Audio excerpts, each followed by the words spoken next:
नमस्कार, स्वागत है आप सभी का पावर ब्रेकफास्ट में। आपके साथ मैं हूं निहान। आइए देख लेते हैं मंगलवार की सुबह अंतर्राष्ट्रीय बाजारों से हमारे मार्केट्स के लिए कैसे संकेत हैं। तो आप कह सकते हैं सुस्त शुरुआत तो गिफ्ट निफ्टी की तरफ से दिख रही है, जो कि 10 अंक नीचे है। डाउ फ्यूचर्स 14 अंक और नास्डैक फ्यूचर्स में 38 अंकों की कमजोरी है। एशियन मार्केट्स की बात करें, मिली जुली से शुरुआत हुई है। फिलहाल 43 अंकों की कमजोरी जापानीज मार्केट निकेई में दिखाई दे रही है।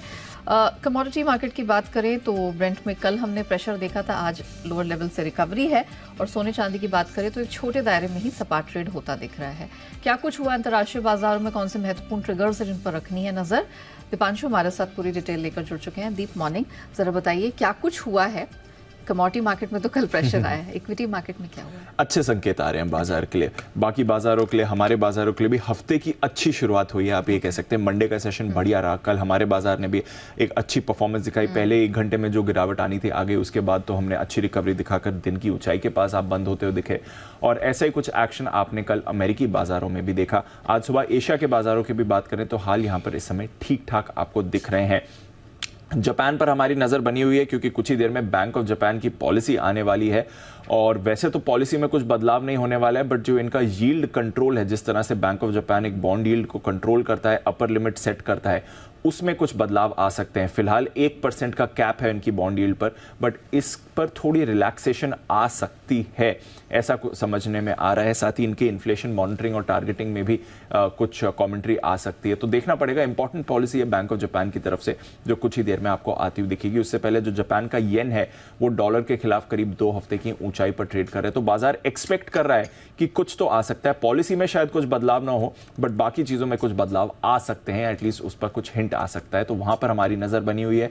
ऑफ कोर्स डाउ में, अमेरिकी बाजारों में कल शानदार एक्शन आपने आते हुए देखा। 500 अंकों का बड़ा उछाल कल डाउ ने आपको दिखाया। दिन की ऊंचाई के आसपास बंद हुआ है। इंट्राडे में तो एक बार के लिए 33,000 का स्तर भी डाउ ने छुआ था। जबरदस्त एक्शन आया। इनफैक्ट जून के बाद का सबसे बड़ा इंट्राडे उछाल आपने डाउ में आते हुए दिखता है। तो करीब 5 महीने का सबसे बढ़िया दिन था जहां तक डाउ का सवाल है। इसके अलावा 1.25% की मूव आपने S&P 500 में भी देखी, और इस 1.25% मूव के साथ S&P 500 करेक्शन जोन से बाहर आ गया। कल जो हम बता रहे थे ऊंचाई से 10% S&P फिसल चुका है, करेक्शन टेरिटरी में आ गया है। इस 1.25% के उछाल के साथ एटलीस्ट वो करेक्शन टेरिटरी से तो बाहर आ गया है।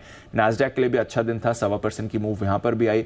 रसल 2000 करीब 0.5% ऊपर था। तो एक अच्छी ब्रॉड बेस्ड रैली, ज्यादातर सेक्टर्स का पार्टिसिपेशन कल आपने अमेरिकी बाजारों में देखा है।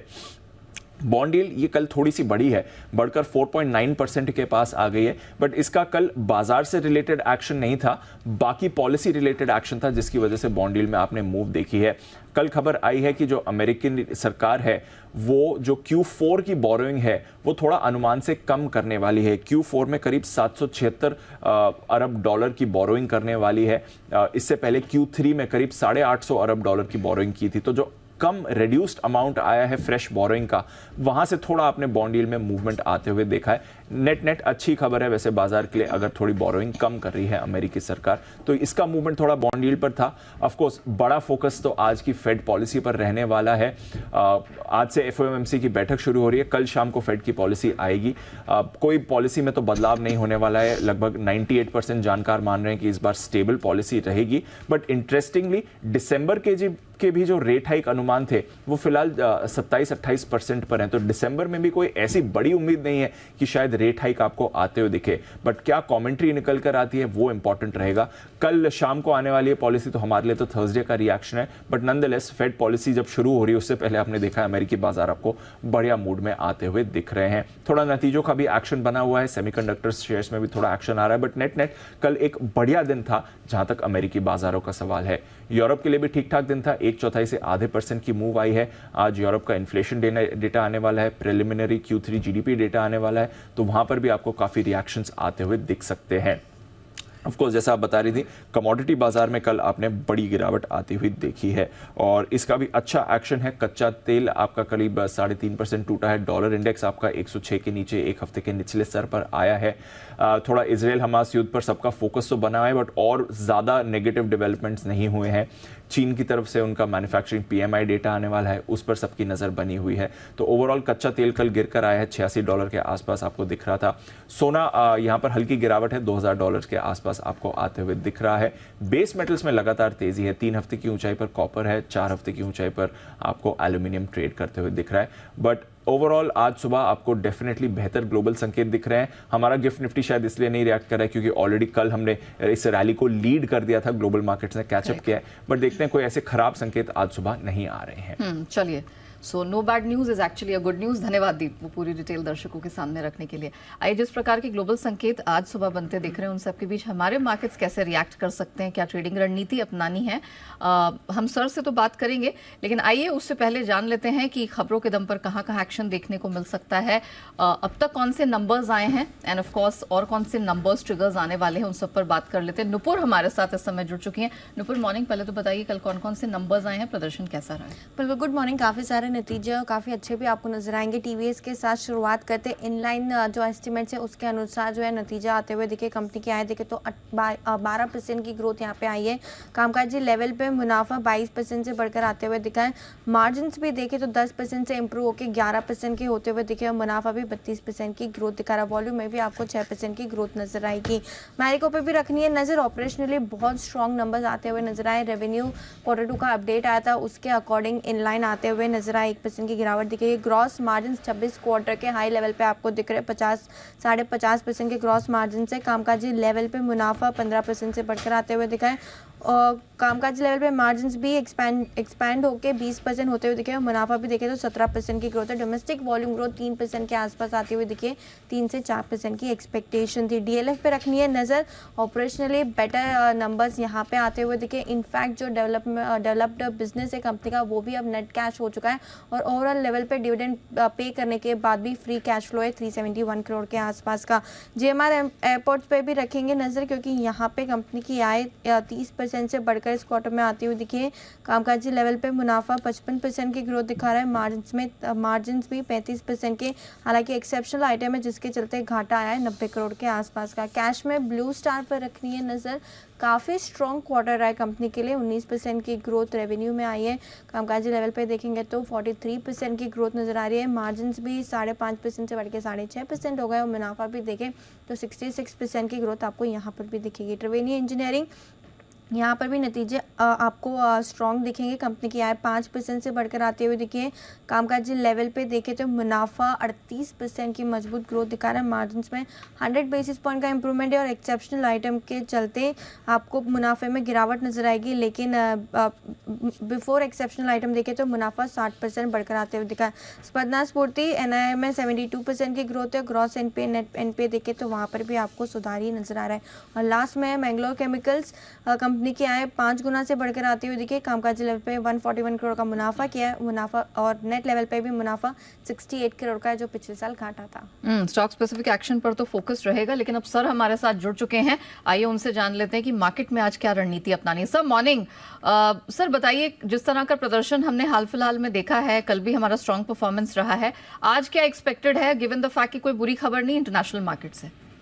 गुड मॉर्निंग नेहा जी, की संकेत काफी बेहतर है, बुरी खबर नहीं मिल सकती। बहुत ही अच्छी खबर है। अमेरिकी बाजार में इस साल की सबसे बड़ी रैली 500 पॉइंट की होती हुई दिखी है जो कि कम्प्लीटली अनएक्सपेक्टेड है। साथ ही कच्चे तेल के दाम भी थोड़े से नीचे आते हुए दिखे हैं। थोड़े से बॉन्ड यील्ड्स में भी गिरावट आई है, तो ओवरऑल संकेत बॉन्ड यील्ड स्टेबल है और थोड़ा सा डॉलर इंडेक्स में गिरावट आई है, तो ओवरऑल संकेत हमारे लिए जो है वो काफी मजबूती के हैं और उसका फायदा जरूर मिलेगा। हालांकि गिफ्ट निफ्टी में थोड़ी सी सुस्ती है और अच्छी बात है, अगर थोड़ी सुस्ती बात हो, कमजोर की बात हो तो खरीदारी के मौके बनेंगे। 2 दिनों से भारतीय बाजार में थोड़ा सा एक्शन में आने की कोशिश करते हुए दिख रहे हैं और यहाँ से मुझे लगता है कि थोड़ा एक अपसाइड और बन सकती है। ऐसे में जो अच्छी रेंज है जहाँ पर आपको एंट्री करनी चाहिए वो मौका मिलता है, तो 19,075 आपके लिए मजबूत सपोर्ट का काम करेगा आज के लिए। और ऊपरी स्तरों पर 19,250 से लेकर 19,350 वो रेंज होगी जहाँ पर आपको प्रॉफिट बुकिंग आती हुई दिख सकती है। निफ्टी बैंक का जहाँ तक सवाल है 43,000 के ऊपर निकल की क्लोजिंग काफी मजबूत कही जाएगी। अब जो सपोर्ट रेंज है वो ऊपर की तरफ शिफ्ट होती दिख रही है। 42,725, 42,850, 42,725, 42,850 ये आपके लिए मजबूत सपोर्ट का काम करेगा। और ऊपरी स्तरों पर 43,400, 43,550 ये पहली रेंज है जहाँ तक जाने की कोशिश बैंक निफ्टी की तरफ से भी हो सकती है। तो ओवरऑल मेरे हिसाब से भारतीय बाजारों के लिए पिछले 2 सेशन में जो पॉजिटिव रुझान बना है वो रुझान बरकरार रहेगा। और एक चीज और जो समझ में आ रही है वो ये है कि शायद आज डॉलर मार्केट में कैश मार्केट के स्टॉक्स में थोड़ी और बेहतर परफॉर्मेंस आती हुई दिखेगी।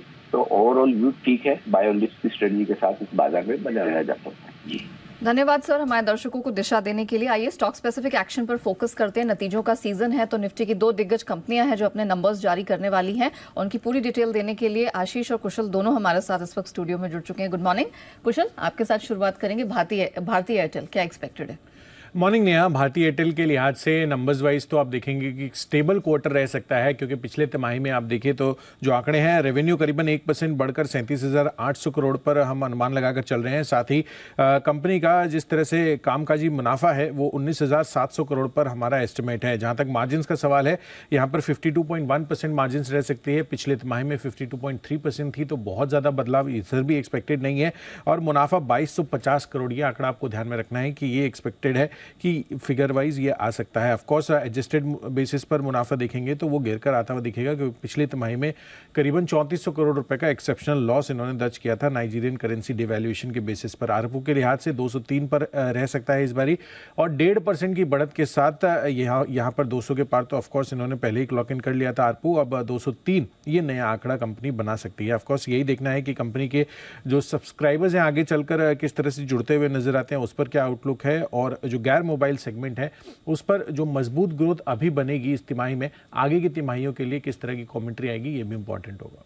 चलिए, तो ये एक्सपेक्टेड है भारतीय एयरटेल के केस में। आशीष बताइए, एलएनटी से बाजार को क्या उम्मीद है? देखिए, उम्मीदें काफ़ी अच्छी हैं, क्योंकि ओवरऑल ग्रोथ के लिहाज से देखें तो क्वार्टर काफ़ी शानदार है। खासतौर पर अगर आप देखें तो जिस प्रकार के ऑर्डर इनफ्लोज तिमाही के दौरान देखने को मिले, डोमेस्टिक हो या इंटरनेशनल, ऑर्डर फ्लोज काफ़ी मजबूत है। इसके चलते हम आय में अनुमान लगा रहे हैं कि आपको 19% की बढ़िया बढ़त देखने को मिल सकती है।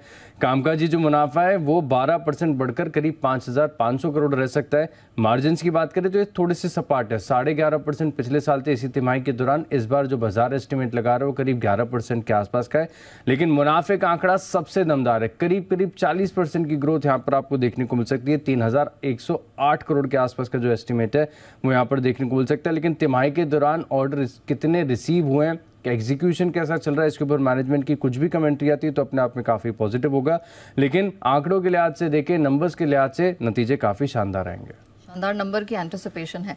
धन्यवाद Ashish. Nupur, we are back to you. जरा बताइए आज के ट्रिगर्स महत्वपूर्ण कौन से हैं और कौन कौन से नंबर्स आज देखने को मिल सकते हैं इन दोनों नंबर्स के अलावा? बिल्कुल, इनके अलावा टाटा कंज्यूमर प्रोडक्ट्स के आज नतीजे आने वाले। निफ्टी में एफएनओ में देखेंगे तो Indian oil corporation, max financial services, Navin fluorine, साथ ही साथ GAIL, Jindal steel and power और बिरलासॉफ्ट के आज नतीजा आते हुए दिखेंगे। तो ये सारे स्टॉक्स पे रखनी है नजर। आरबीआई मॉनेटरी पॉलिसी और क्रेडिट इन्फॉर्मेशन के आज रिव्यू है, तो यहाँ पर भी रहेगी। यथार्थ हॉस्पिटल हाल ही में लिस्ट हुआ था, 90 डेज का 50% आईपीओ लॉक इन जो है वो आज खत्म हो जाएगा, तो स्टॉक फिर से फोकस में आता हुआ दिखेगा। बालकृष्ण इंडस्ट्रीज पे रखिएगा नजर, क्योंकि एक स्टेट है इंटरिम डिविडेंड की, यहाँ पे 4 रुपए का एडजस्टमेंट आपको दिखेगा। प्राइमरी मार्केट काफी हॉट फिलहाल नजर आ रहा है। होनासा का आईपीओ आज ओपन होने वाला है, आज से 2 तारीख तक ये खुला रहेगा। प्राइस बैंड देखे तो 308 से 324 रुपए। इशू साइज 1700 करोड़ का आईपीओ, 49 एंकर इन्वेस्टर्स ने करीबन 765 करोड़ रुपीज यहाँ से कंपनी ऑलरेडी जुटा चुकी है। सेलो वर्ल्ड कल ओपन हुआ था, जिसका दूसरा दिन है। थोड़ा सुस्त रेस्पॉन्स यहाँ पे अब तक मिला है, करीबन 38% ये टोटल भरते हुए दिखा है। रिटेल में देखेंगे तो 35% का सब्सक्रिप्शन यहाँ पे आते हुए नजर आया। खबरों के लिहाज से टाटा मोटर्स पे आज रखना है फोकस, क्योंकि जो West Bengal industrial development corporation limited के साथ आर्बिट्रेशन प्रोसीडिंग्स थी, उसमें कंपनी को जीत मिलती हुई दिखी है। वेस्ट बंगाल इंडस्ट्रियल डेवलपमेंट को अब कंपनी को 766 करोड़ रुपए लौटाने का आदेश मिला है, तो पॉजिटिव न्यूज़ है टाटा मोटर्स के लिए। पेट्रोनेट एलएनजी कल स्टॉक में बड़ा रिएक्शन देखने को मिला था नतीजों के बाद। कॉन्फ्रेंस कॉल हुआ जहाँ पे कंपनी का कहना है कि जो 20,600 करोड़ का पेट्रोकेमिकल का प्रोजेक्ट है उसकी फंडिंग के लिए 70% कर्ज लिया जाएगा और 30% इक्विटी के थ्रू होगा। 4 साल में ये जो प्रोजेक्ट है पूरा हो जाएगा, 2028 की शुरुआत से ये शुरू होगा। तो पेट्रोनेट एलएनजी कल ब्रेकडाउन के बाद यहाँ पे फिर से फोकस में आने वाला है। और लास्ट में मुथूट फाइनेंस, जहाँ पे मुथूट माइक्रोफाइनेंस के आईपीओ को सेबी से मंजूरी मिलती हुई दिखे, तो ये स्टॉक भी फोकस में रहेगा। चलिए नुपुर, धन्यवाद वो पूरी डिटेल दर्शकों के सामने रखने के लिए। ये वो स्टॉक्स है जो रहेंगे एक्शन में और ऑफ कोर्स हमारी नजर रहेगी। आइए बाजार के एक्सपर्ट्स की भी राय जान लेते हैं। मोतीलाल ओसवाल की शिवांगी शारदा शो में शामिल हो चुकी हैं। शिवांगी जी, मॉर्निंग। बताइए आपकी बेस्ट पिक्स कहाँ से आ रही हैं, आपको सबसे ज्यादा एक्शन कहाँ दिख रहा है? जी बिल्कुल, गुड मॉर्निंग नेहा जी। हम देख रहे हैं कि बुल्स जो है वो एक्शन में आते हुए दिख रहे हैं नवंबर सीरीज की शुरुआत में, और रिलायंस जो है वो सपोर्ट जोन पे होल्ड कर रहा है, अच्छी बाइंग देखने को मिल रही है। और जो कई हफ्तों से इसका जो डाउन ट्रेंड था वो अब वहाँ पे बाइंग देखने को मिल रही है, रिवर्सल है। तो यहाँ पे मेरी राय रहेगी कि हम खरीदारी करें, 2380 तक के टारगेट्स बनते हुए दिख रहे हैं 2280 के एक स्टॉप लॉस के साथ। दूसरा पिक मेरा रहेगा एलएनटी पे। ये एक एक मेजर ब्रेकआउट जोन को रीटेस्ट किया है डेली फ्रेम में और कंटिन्यूसली हम देख रहे हैं कि हायर जोन्स की तरफ जाते जा रहा है। और एक काफी अच्छा एक बुलिश कैंडल भी बना है कल के सत्र में। जो आरएसआई भी है वो भी एक बाउंस बैक कर रहा है ओवरसोल्ड टेरिटरी से और एक अच्छी यहाँ पे बाइंग इंटरेस्ट देखने को मिल रही है। तो यहाँ पे खरीदारी की सलाह रहेगी। 3070 के टारगेट्स बनते हुए दिख रहे हैं 2850 के एक स्टॉप लॉस के साथ। और राइट, चलिए तो यहाँ पर रिलायंस और एलएनटी तो ऑफ कोर्स आज अपने नंबर्स भी जारी करने वाली है। रिलायंस में 2380 तक का टारगेट दिख रहा है और एलएनटी 3070 के टारगेट के लिए खरीदारी 2850 का स्टॉप लॉस लगाना है। आइए पहले बात करते हैं एफआईआर यानी एफआई इन्वेस्टमेंट रिपोर्ट्स की।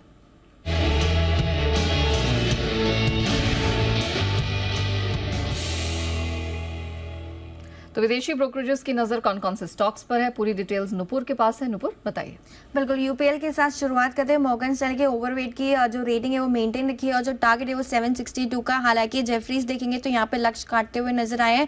पहले 800 रुपए का लक्ष्य था, अब 675 रुपीज का किया है यूपीएल पे। तो यूपीएल फोकस में रहेगा। गोल्डमैन सैक्स पे रखनी है नजर। पिडिलाइट पे यहाँ पे रिपोर्ट आती हुई दिखी है, अपग्रेड किया है सेल से बाय में। बड़ा टारगेट रेज हुआ है यहाँ पे 2325 से लक्ष्य बढ़ा के 2725 का किया है। तो पिडिलाइट इंडस्ट्रीज फोकस में रहने वाला है। सीएलएसए की तरफ से टीवीएस मोटर्स पर रिपोर्ट है, यहाँ पे जो मेंटेन की उन्होंने सेल की रेटिंग, लेकिन लक्ष्य नतीजों के बाद बढ़ाते हुए दिखे। 1190 से बढ़ा के 1206 किया है। जेपी मॉर्गन भी देखेंगे तो 1480 से लक्ष्य बढ़ा के 1735 कर दिया और जेफरीज की तरफ से भी लक्ष्य बढ़ता हुआ दिखा है। 1750 से अब लक्ष्य बढ़ा के 2000 रुपए तक का पहुंच चुका है टीवीएस मोटर्स पे। मैरिको पे नतीजों के बाद सीएलएसए ने रिड्यूस की रेटिंग को मेंटेन किया है। टारगेट 551 का है। जेपी मॉर्गन की तरफ से देखेंगे तो लक्ष्य काटा है 615 से घटा के 585 रुपीज किया और जेफरीज की तरफ से देखेंगे तो लक्ष्य जो है 660 रुपए का यहाँ पे भी आपको दिखेगा। मॉर्गन स्टैनली की तरफ से रिपोर्ट आई है डीएलएफ पे। नतीजों के बाद ओवरवेट की रेटिंग को मेंटेन किया है और जो लक्ष्य है वो 549 रुपीज का दिया। तो ये स्टॉक फोकस में रहने वाला है। और लास्ट में है पेट्रोनेट एलएनजी। यहाँ पे कल स्टॉक में मार्केट आज के दौरान नतीजे आए थे, उसके बाद बड़े लक्ष्य करते हुए नजर आए हैं। जेफरीज ने अंडर परफॉर्मेंस की रेटिंग पे 300 रुपए का जो पुराना लक्ष्य था वो काट के 180 रुपए कर दिया। जेपी मॉर्गन देखेंगे तो 320 रुपए का लक्ष्य घटा के 275 रुपीज कर दिया है और सिटी ने तो 215 के लक्ष्य को काट के 185 रुपीज किया। फिलहाल स्टॉक 200 रुपए पे ट्रेड करा है। तो 180 का लोवेस्ट टारगेट जेफरीज की तरफ से पेट्रोनेट एलएनजी पे आते हुए दिखा है। ऑलराइट, चलिए धन्यवाद नुपुर पूरी डिटेल के लिए। आइए कमोडिटी बाजार की रणनीति अब समझ लेते हैं। केडिया कमोडिटीज के अजय केडिया हमारे साथ इस समय जुड़ चुके हैं। अजय जी मॉर्निंग, बहुत स्वागत है। चांदी पे फोकस कर लेते हैं। कल 1000 रुपए से ज्यादा की स्ट्रेंथ लेकर ये कमोडिटी बंद हुई है, आज क्या राय बन रही है? Very good morning Neha ji. Definitely अगर देखा जाए तो जियोपॉलिटिकल टेंशन जो बना हुआ है वो कहीं ना कहीं गोल्ड और सिल्वर दोनों को सपोर्ट कर रहा था। बस जिस दिन से बेस मेटल में रैली आई और डॉलर इंडेक्स में गिरावट और साथ में हमने गोल्ड सिल्वर रेशियो में जो फॉल आते हुए देखा है, ये सब कारण की वजह से कल हमने चांदी में एक अच्छा खासा उछाल देखा है। बट थोड़ा सा कॉशियस रहना चाहिए बिकॉज इंटरनेशनल में अभी भी 23, 40, 50 के ऊपर सस्टेन नहीं कर पा रहा और कहीं ना कहीं अगर वॉर प्रीमियम कम हुआ तो एक करेक्शन मार्जिनली ड्यू है। ओवरऑल लॉन्ग टर्म अच्छा है बट शॉर्ट टर्म में एक करेक्शन ड्यू रह सकता है। तो आज के लिए मुझे लगता है कल के स्पाइक के बाद एक कूल ऑफ आ सकता है जो 71,800 के बेस पे बाइंग की जा सकती है। तो थोड़ा पुल बैक रहेगा आज के सेशन में, जो 71,800 तक का लेवल चांदी में देखने मिल जाएगा। ओके, तो 71,800 पर ही एंट्री करनी है, ये आप कह रहे हैं? बिल्कुल बिल्कुल। ओके, तो उतने करेक्शन का वेट करना होगा। अच्छा, कच्चे तेल में क्या करना है? कल हमने 6900 के नीचे से बंद होते हुए देखा है। देखिए, कच्चे तेल की भी अगर बात करें तो सप्लाई साइड इश्यूज तो कंटिन्यू रहने हैं, लेकिन वॉर को रिलेटेड जो कंसर्न है बीच में यूएस और ईरान के बीच में भी कंसर्न आने की उम्मीद है, जिसके चलते बार बार में प्राइजेस एक सीमित दायरे में या बड़े मूवमेंट में ट्रेड कर। ब्रेंट इस वक्त भी हम देखें तो 86, 87 के बीच में ही ट्रेड कर रहा है। तो कल के सेशन को देखते हुए मुझे लगता है कि प्राइजेस के अंदर पुल बैक पॉसिबल है। 7050 के करीब लेना चाहिए। 6950 का स्टॉप लॉस रखिए। लिमिटेड अपसाइड जो 7250 का लेवल दिखा सकता है। मेटल्स में कुछ पसंद है? बिल्कुल, बेस मेटल में सबसे इम्पोर्टेंट है कल की जो रैली है, क्योंकि चाइना ये हफ्ते में जो डेटा पॉइंट है, चाहे फैड, जापान और ईसीबी, सभी जगह से अपडेट्स आने हैं और टाइमिंग जो जंप आया है वो कंसिस्टेंटली होल्ड कर सकता है। तो बेस मेटल में कॉपर और जिंक ये दो कमोडिटी पे नजर रखना चाहिए। यहाँ पे कॉपर 704 पे लेना चाहिए, 701 के स्टॉप लॉस से 712 का टारगेट रहेगा। वहीं जिंक में भी हमने कंसिस्टेंटली 220 के ऊपर प्राइसेस को होल्ड करते हुए देखा है। तो आज के लिए 220-50 पे लेके चलिए, 219 का स्टॉप लॉस रखिए। लिमिटेड अपसाइड रहेगा जो 23.5 तक का लेवल दिखा सकता है। टारगेट रिपीट करिए एक बार केडिया जी। अगर हम जिंक की बात करें तो 220-50 में बाय करना है, 219 का स्टॉप लॉस, 223-50 के टारगेट के लिए। Okay, thank you so much हमारे साथ जुड़ने के लिए, बताने के लिए कहाँ है कमाई के मौके। तो मेटल्स और कच्चे तेल पर करिएगा फोकस, सोने चांदी में कूल ऑफ दिखे तभी ऑप्टिमम एंट्री बनती है। इसी के साथ पावर ब्रेकफास्ट को हम यहीं समेटते हैं, लेकिन बने रहिएगा जी बिजनेस के साथ।